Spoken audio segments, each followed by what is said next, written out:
Hello, everyone. How you doing? You're very welcome to this week's CASTLEREA Cavaliers basketball podcast with myself, Aidan Raftery, and of course, as always, player coach Thomas Callaghan. Hello, Thomas. How are you? Are you well? I'm good, Aidan. Thanks for having me back. Looking forward to catching you up on all our basketball activities over the last while. Yeah, from what we were saying, from what you were saying off air, it has been a very successful weekend or last few weeks for all three teams, which is great. But I suppose we'll start off with the with the men's team. You got into a shield competition, but could you take us through that match on Saturday that got you into the final?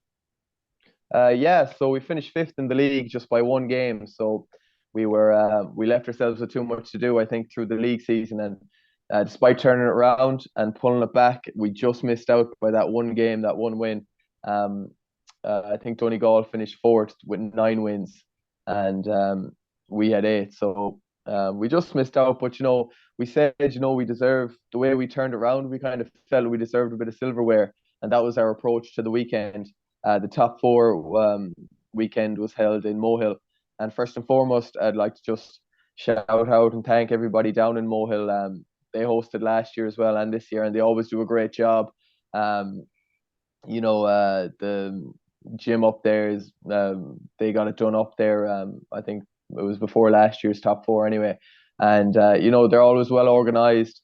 They're great communicators. We were messaging some contacts before the weekend to make sure everything was ready and a bit. So another great job done by Mohill. So thanks to everybody down there for being such welcoming hosts. So yeah, we went down. The men were playing a semi-final. We had to play Longford Phoenix on Saturday, and it's always tough going into a weekend where if you win, you're playing the following day. So thankfully, we were able to pull away in that one for a big enough win. I think it was an 89-66 in the finish. But I suppose the scoreline doesn't really reflect the first half of that one because it was actually a close game up until halftime. I was scoring well. Joe Fleming was going well in the post. We had David Quinn going well. So we were missing Sean McDermott as well. So maybe we were missing a bit of that intensity. I gave Darrell Lowry the start in Sean's absence, and he did well as well. He was solid on the ball and scored a few points as well. So right up to halftime, I know Longford in kind of the later parts of the season have been bringing a lot of their under 19s, and they have a lot of athleticism and talent there. But I just think our experience, particularly down low in the post, and just I think their lack of experience maybe defending, gave us the initiative. Especially Michael Henry came on in the third quarter and he had a brilliant game. I led scorers. I had 20 or 22 points, but Michael came in just for the second half and he had 16 points. He was just a bit too fast, a bit too cute for them. He got fouled on a lot of his shots and was able to get the 2 points and then get that bonus free throw as well. So I think Michael's introduction off the bench in that second half really propelled us on onto the big win. I think once we stretched the lead a bit, the Longford heads kind of went down and we were able to stretch it out. And, it was a great team win.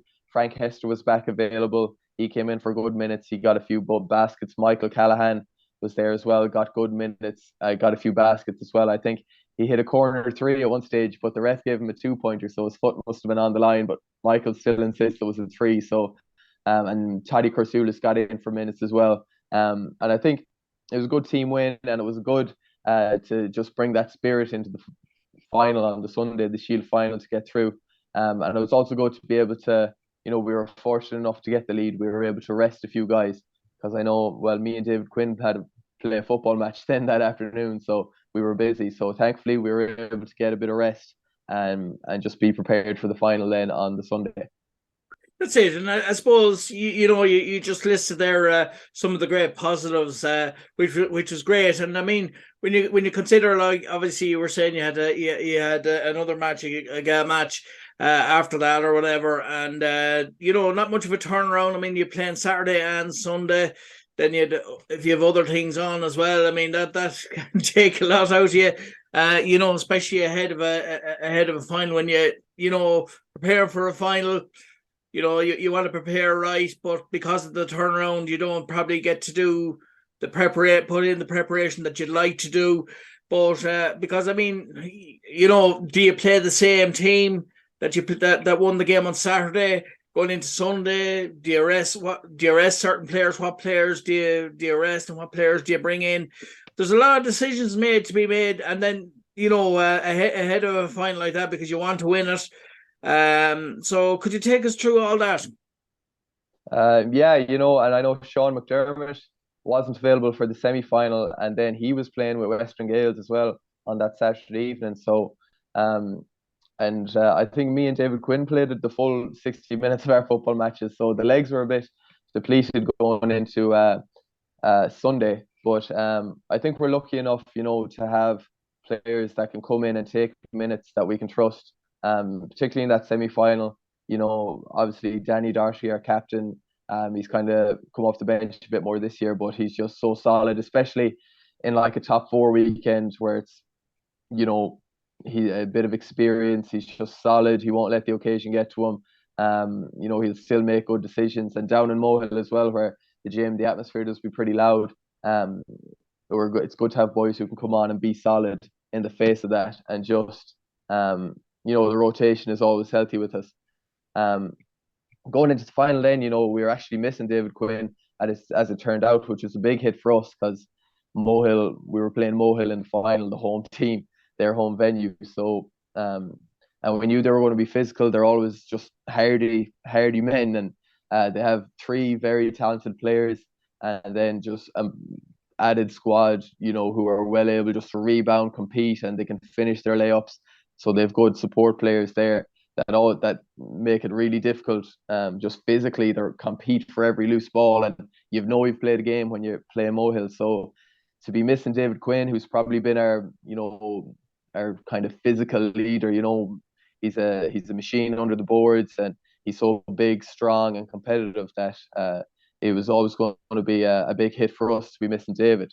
But we went into the Mohill game, and I said, look, it's Joseph Henry. He was going to have to start inside, him and Joe Fleming in the absence of Dick Quinner. And, it turned out for the best. Joe Fleming had, I think, 10 or 12 points in the first quarter. And then Joseph Henry went on to have about 22 points in the final, and he won MVP. So, we managed well enough. I think I said it before the game to the boys. I was like, obviously, you look around, you notice Quinner's missing from the huddle. So I said, we're all going to have to put a shift in here and make up for it. And I think we did that. I don't think we were out rebounded or outworked or bullied off the ball at all. So I'm really proud of the boys for that, because Mohill at home is a tough ask. And the final was a very scrappy affair. The final score was only 56-55, which is fairly kind of a low score, but it was I think all the supporters there and the whole gym were thoroughly entertained by it, because it was so physical, so scrappy, and it had moments of class as well, particularly from Joseph on our side, Joseph Henry, and on their side, Fiacre McGuinness was having a monster game before he fouled out. Unfortunately for him, Keane McGuinness, I think we got a stroke of luck with Keane. He rolled the ankle in the game, so he had to go off. So, and he was having a good game. He was shooting the three well, but we wish Keane well in his recovery. I've been talking to him since, and there's nothing broken in his ankle. So, we wish him a speedy recovery. I think we got a stroke of luck when he, unfortunately went out injured. So I think later on it was left to Tig Mulligan on their side to really try and come out and lead his team, but we sat into a 1-3-1 zone that really worked well, I think, and gave him a tough time. And we survived in the end. I think we were up by 10 points at one stage in the fourth, but they just hit a few big shots and brought it back to 1 point. But we survived in the end and held on. It was a real scrappy game. I think I scored well this season, but I think I only had 6 or 7 points. I think the legs were giving out a bit after the weekend, but the boys really stepped up. Obviously, I mentioned we spotted our advantage was inside with Fleming and Joseph Henry, and they stepped up massively. And again, there was big minutes for Danny Darcy off the bench. He really proved his worth. He always does it on the top four weekend just to steady the ship and give us just that extra option of just solid on the ball decision making and Darrell Lowry as well. There's of course some great pictures from the weekend from Stefan. He's from Sheelan Photography. There's one picture of Darrell Lowry getting on the floor. There's about 3 Mohill books around him, and Lowry's on the floor holding on to the ball for dear life. So I think that really Mohill really drove the best out of us in terms of our competitiveness, and just our fight. And we were fortunate enough, to come out with the 1 point win. But I think we deserved it when you look at the league and how we turned it around. Mohill were never going to hand us the win in that Shield final. They were the last people who were ever going to hand us a win. But I think the way we've turned the season around and the way boys have focused up, I think it's their just desserts for sticking at it and turning the season around like we did. Sid, and I mean, that is one of the pleasing things. We'd be actually doing a podcast next week on reflecting on the season as a whole for all 3 teams, the men's, the girls, and the boys, under 16 team as well. But for I suppose minute things or little things that you can reflect on and bring into next season. What are the things that maybe happened this season that you feel you can benefit from next season and take into the positives for next season? And I suppose that will help you to, I suppose, come out of the traps early season. I suppose the last 2 seasons we've actually had shaky starts. So it'll just be that focusing on trying to keep the tone rolling over. I know it'll be hard after the summer break, but just set the tone and kind of being aware that we've beaten everybody in the league this year, besides obviously the undefeated Ballina, who won the cup, their top 4 cup as well. So they've gone the whole league and playoffs undefeated.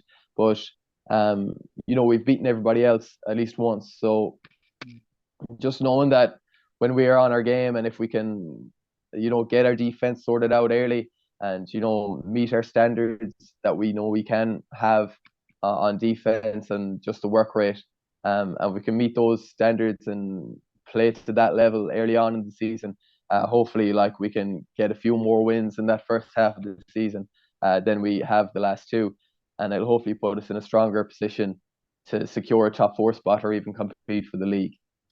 Yeah, that's it. Because I suppose, if you can keep the core of this squad together for next year, that would be brilliant. And I suppose another bonus, if it does happen, is if there's a few additional players as well, just to give that kind of extra blend, or that maybe give that bit of maybe strength and depth next season that you maybe haven't had this season. Or would you say you had that this season compared to last season? What are your thoughts on that angle? Yeah, definitely. Every year we're there's welcome new guys in. This year actually, the last 2 years we've kind of had the same panel. But obviously, it's key as well, isn't it? Yeah. Yeah, Darrell Lowry had joined that, and Toddy had joined that. But they're so present and always there. It feels like they've been around for years, as long as the rest of us. So, the core is obviously important, and the camaraderie, I think, is strong. I think there was a few moments during the final there was a bit of giving out to each other. I think Joseph Henry wasn't happy with the Joe Fleming pass decision at one stage, but we're close enough and we've been on the road long enough, and we're big boys. They were able to get over it fairly quick and focus on the next play. So I think that culture of just being so used to each other and being able to talk to each other and with a bit of heat behind us in big moments, and just being able to get over it, and be mature about it. I think that's a very strong facet of our team. And like I said, you never know who might be around, who we often get messages on the Facebook page, or Joe calls, or somebody will get my number and be looking to play a bit of basketball. So you never know what the summer holds. And but hopefully, I'll be looking forward to being back next year with hopefully the same core, because it's a privilege to play with the boys, and I enjoy every second of it. And I suppose, looking at the other teams, we'll be talking about the ladies team and the under 16 boys, and they did well. We'll be talking about them in a second. But I suppose looking at the under 16 boys, are there any lads because even though they're young lads, they've had great experience this year, obviously with the college, been in an All Ireland and things like that. But I suppose are there any kind of I know there's a big difference between playing under 16 and playing playing first team basketball. But are there any lads that, even if you had them in the squad and they were thereabouts, and seeing how, I suppose, how preparation is and all that, and maybe grow into the squad? Are there any lads that maybe you think you might be bringing into the squad for next year, even just to have maybe as cover, or just to make the young lads, certain players, give them an idea of what it's like to play at that level? Yeah, definitely. We've spoken to a few of the lads just about maybe coming on the training panel, and just being able to come, because usually at training we'll talk a bit. We might run through a defense or an offensive set, and then we'll just play kind of 10-minute games, scrimmage, and and mix up the teams a bit. And I'm talking obviously our guy Joseph Botton, and Jamie Dowd as well, Kevin Hester as well, maybe. It's kind of tough, because you have to kind of mind, you have to be physically able for it, but also technically able for it, because if you'll be able to, being it, knowing how to play basketball is probably the best way to stay out of an injury or stay out of contact you don't want. Like for example, like Kevin Hester's not the biggest or strongest, but his ball control and his body control means he'll be able to, like, he's not going to be coming down the court at pace, out of control, and go head first into another body or something. So it's just that balance of skill level and physicality that you really want to mind with bringing lads up. But then I always say, we mentioned to them kind of halfway through the year that they might be looking at training with the senior Cavs team next year, and some of them are like, Jesus, I don't know, So but it's part of their development, like, then, yeah, because I told them, like, me and Joseph Henry have been playing senior basketball since we were like third year TY as well. So, it's not a big deal. And obviously we had TJ and DeMontis with us kind of this year, and that kind of played a few games, trained when they were around. And TJ was with us the year before as well. And when he was in fifth year, and sure, not that much bigger or stronger than the likes of Joe Botton or Jamie Dowd. Um, so definitely we'll be trying to filter a few of the lads in. And like you said, it's part of their development as well, and it'll up their standards, and it'll make them better as well as they go into their kind of the rest of their school career and their underage career. So yeah, we'll definitely be looking at a lot of the boys. But the names I've just mentioned there, Jamie Dowd, Joseph Bott, and Kevin Hester, are three that we definitely be looking to involve in the year to come. That's great. And moving on to the girls' team, they've had an equally good weekend as well, or so could you take us through that? Yeah, so the girls finished fifth as well. I suppose it was a bit upset. We were supposed to play Boyle in our last league fixture, and if we'd beaten them, we would have gone into fourth. But the time just ran out. There was a bit of fixture congestion. Referee availability let us down as well a bit. So Boyle went through in fourth, and we just didn't get the chance. But so we were a bit upset about that. But look, there wasn't much we could do. I think both teams kind of did a lot to try and get the game played, but it just seemed like the universe didn't want it to be played. So, so we had a bit between the teeth then going into this final. Maybe that was the this motivation you needed, I suppose. Sometimes Yeah, because bad fortune comes good fortune. yeah, and to go with that as well, we were playing Drumlish in the Shield final, and Drumlish are a team, like, no disrespect, but we feel like we should be beaten, and they had beaten us, down in Longford earlier in the year, just after Christmas, when we kind of fell off a bit. So and the form was bad. So we kind of had enough motivation to and like similar to the men's team in the last two games in the league season, we really started to see better performances.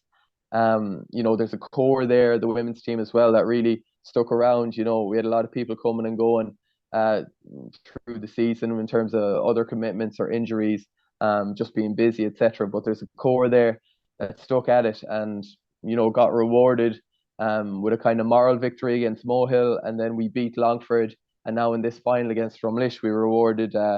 We got the win, and we got a bit of silverware. And I think I told the girls, it's the first ever silverware, that we have got one as the CASTLEREA Cavaliers as a club, since we kind of changed our brand, changed the look of the club. So I think they were motivated and they were ready to prove themselves. I think, on the top four weekend, on the kind of bigger stage, if you like.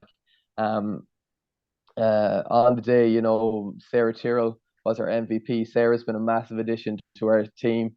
I think in these last few games, she's really stepped into the role of maybe getting on the ball more and facilitating the game, rather than just getting on the end of moves and finishing and scoring inside. But I think in this game against Drumlish, she kind of found that balance. She found a rhythm of knowing when to pass the ball and get her teammates involved, but also then, using that kind of facet of her game that kind of opened up her own opportunities then as the game went on. And I think she finished with 28 or 29 points out of our 56. So might sound like she was hogging the ball there, but it's actually the opposite. I think her willingness to give up the ball and get other people opportunities means the defense can't really, commit everybody to her. So Sarah was a very deserving MVP. And, she rebounds, she plays big minutes, she fights for rebound, she gets on the floor. And like, I think she's kind of like Sean Mack on our team, you watch them play and it's like, geez, they lift your standards, because geez, if she's getting on the floor, if he's getting rebounds like that, I've no excuse not to work. And I think the rest of the girls really respond to that. Kerry Harkin had a great game again. Drumlish were kind of catching us out on this one play they did where they passed to the corner and they cut through. And our kind of wing player, the defense is dragged out. But spoke to Kerry, and great thing about Kerry, is so coachable, and she has great idea and feel for that 1-3-1 defense that we played, and she kind of adapted it. So she like repositioned herself when she recognized that play was being ran against us. She was able to use her IQ to reposition herself and cut out that cut. I think she knocked down a couple of outside shots on the far end as well. So Kerry, another excellent performance. And I would say about Kerry, she was our captain, and deserving captain as well. I think she's a real popular member of the panel. She's had a great season. She put up 16 points there recently against Mohill, who are probably the best team in the league, along with Sligo. And so I think she's stuck at it, and she's really seeing the rewards, and she's becoming a legitimately good basketball player now. Whereas as she was coming up, I think she was more of one of those kind of catch and pass type players, kind of passive players. She's kind of grabbing the game by the scruff of the neck now a bit more herself, and it's great to see. Sandra Kane had another great scoring season. She had 16 points in the final. Shot a couple of 3-pointers. Herself and her sister Rebecca played big minutes as well. Rebecca came on point guard. Rebecca loves to attack and use her speed. She got a lot of fast break assists to her sister Sandra on the break. It's great to see the pair of them out running when they get into 2v1, and it's like sister and sister going at it. So and she would won a lovely finish, Rebecca, as well. She drove to the paint. I think she got contact and she floated the ball up really high and it dropped through on the run. So a great performance from the Canes. Couldn't be happier. Chloe Finan came in for big minutes. She played the back of the defense. It's a lot of work because you really have to get over the back of the 1-3-1, gets over to the corner threes. So it's a lot of work down there. Rachel Mulligan started in that position, and Rachel's just a phenomenal defensive player. She'll just desire for the ball so many times. She'll, just arrive at the spot on time and be there to just rip the ball out of the opposition's hands. And it proved in this one. Megan Keaveney as well was around for the final, and knocked down a few outside shots. She's a lovely mid-range shot, Megan, and I think she's one of the quiet players who kind of come off the bench and the defense doesn't think they have to worry about her. But then like it'll get kicked out for her and she'll shoot it with confidence. And she'll pull down rebounds as well. Megan, like she plays that wing of the defense on the weak side, and they're kind of responsible for a lot of rebounding. And she plays above her size massively. She wins rebounds. She has no right to get. So, all the girls really played a massive. They all like individually had a great performance on Sunday, and it was real feel good. Obviously, going into our men's final, and they kind of set the tone. I know they played the 1-3-1 defense so well, and I kind of made the decision to play the 1-3-1 in the men's final then because of it, because how well it worked and how kind of as a coach I was kind of zoned into it. So I was like, it might suit me to play it now in this game. But yeah, can't say enough for the girls, especially that core. Obviously, Katie Murphy was missing. She'd a holiday booked, so she couldn't just miss that. But she's been a great addition to the squad as well this year. Great outside shooting threat, and obviously we were sorry to miss her for the final. Khalees Curran as well was injured. She has ligaments damage in her ankle. So, and I was kind of sad to see Khalees get injured, particularly because she is really kind of grown into herself as a basketball player. She was having a great season.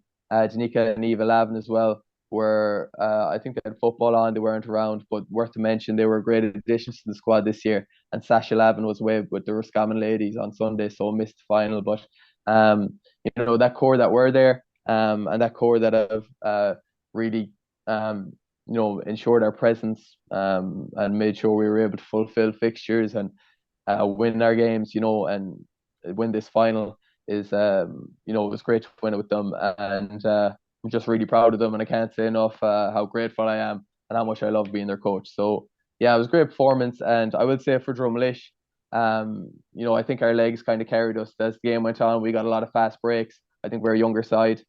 They gave us trouble early on, obviously, with that pass and cut move, and we had to adapt to it. But I think we just had too much for them on the fast break as the game went on. And I suppose, is there a sense that maybe, due to, we say, defeats that happened earlier on in the season, more so kind of post-Christmas, where they lost a few games, this was really their chance to put those ghosts to bed, in the sense that, this was going to be the complete performance and they had the statement to make, and that's what happened on the day. Yeah, definitely. I think these last three games have really been, we've really just had an identity on offense. Our defensive energy is already always there. I think I mentioned to the girls when we lost to Drumlish before, I kind of sat them back into a 3-2 defense and told them kind of keep the players on the outside and just force a bad shot and we'll get a rebound. But I think it was a bit passive. So this 1-3-1 that we decided to play, it really allows us to get handsy, allows us to try and get traps, try and get steals, and it's a bit more of a aggressive,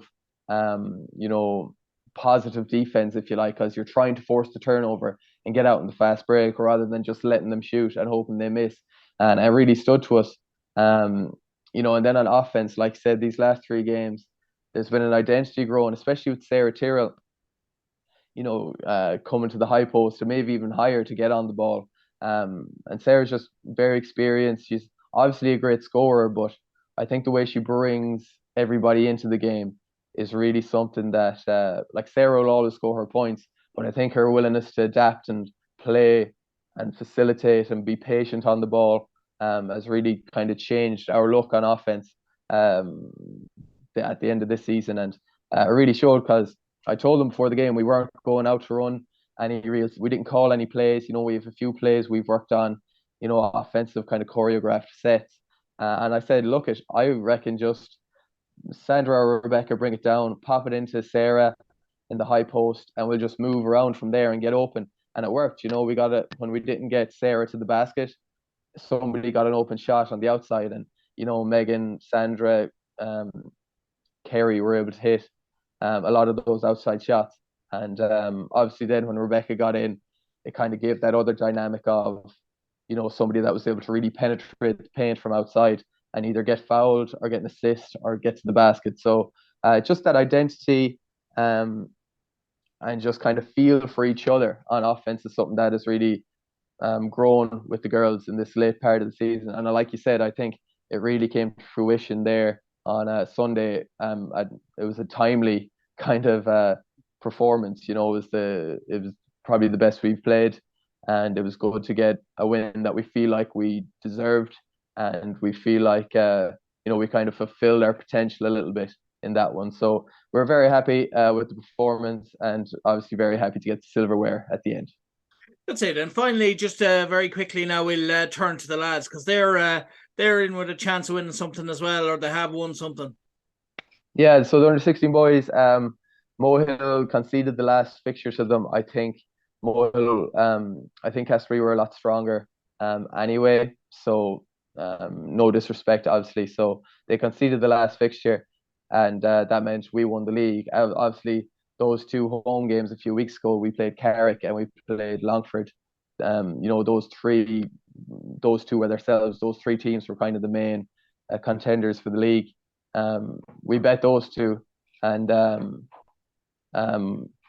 we were able to win the league after Mohill conceded. So yeah, we go into the top four now in a few weeks. We haven't got a date for it yet, but the boys will hopefully do the double They'll be facing up against Carrick and Longford again. And they'll look at winning the league. Obviously, they're a very competitive crew and they have high standards, and they love to win. So hopefully they can get the job done in a few weeks whenever that goes ahead. That's it, and I suppose like I said, kind of earlier in the interview, that's where the advantage will show, where these lads have played in an All Ireland, at a very high level of basketball this year. That'll really stand when it comes to a top four, because that is kind of the pinnacle of a season for the lads, and that's where the benefit of the playing in the All Ireland will kick in. Yeah, they're confident, and I think they'll have a few weeks now since playing a game, so they'll be hungry to get out there and just give it one last splash.